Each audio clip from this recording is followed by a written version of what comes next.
आईला साप चावल्यामुळे आईला काय होईल का? दाद्या शहरात जाणार का? केवढा व अभिजित यांच्यात स्वप्न पूर्ण होईल का? तर तुमचा टाईम न घेता व्हिडिओला चालू करूया. त्यापूर्वी एपिसोड 44मध्ये काय झालं ते पाहूया. केवढा व अभिजित शाळेत गेलेले असतात. शाळेत गेल्यानंतर ते दाद्याच्या लग्नाची चर्चा करतात. केवढा म्हणते की मी असे लग्न मी काही पाहिले नाही. तिला दाद्याचे लग्न झालेले आवडले. नंतर रेश्मा म्हणते की आमच्या गावातील कोणतेही लग्न होऊ देत, आम्ही एकत्र भाग घेऊन कार्यक्रम जिथले तिथे करतो.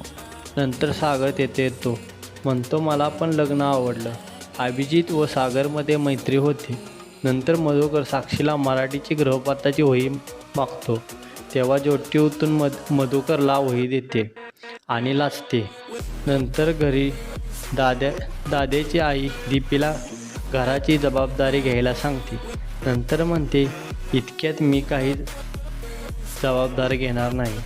तरी आई तिला समजावते. नंतर दाद्या आणि दीपीमध्ये केलेल्या वचनावर चर्चा होते. दाद्या शहरात जायला तयार होतो. नंतर अभिजित व केवढा लग्नाचा विचार करत असतात. केवढा म्हणते की काही बरोबर वाटत नाही. केवढा म्हणते जेव्हा दीपी दाद्याला गळ्यात हार घालते असं वाटलं की मी तुझ्या गळ्यात हार घालते. नंतर केवढा म्हणते असं आपल्या मनासारखं होईल का? अभिजित केवढाला समज घालतो. नंतर दुसरीकडे आई व दीपी शेतात जाताना दिसतात. शेताकडे जाताना दीपी आईला सांगते की आम्ही शहरात जाणार आहे.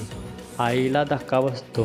ती म्हणते ठीक आहे दाद्या, मला दिलेले वचन पार पाडलं, जावा तुम्ही शहरात. नंतर आईला काहीतरी टोचल्यासारखं वाटतं. ती खाली बघते, काय आपल्या पायाला लागलं काय, तर तिला गोनस साप चावलेला असतो.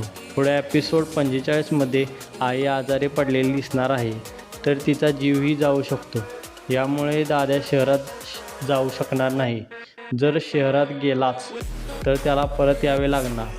तर तुम्हाला एपिसोड 45 पाहायचा असेल तर चॅनलला सबस्क्राईब करा, जेणेकरून एपिसोड तुम्हाला पाहायला मिळेल.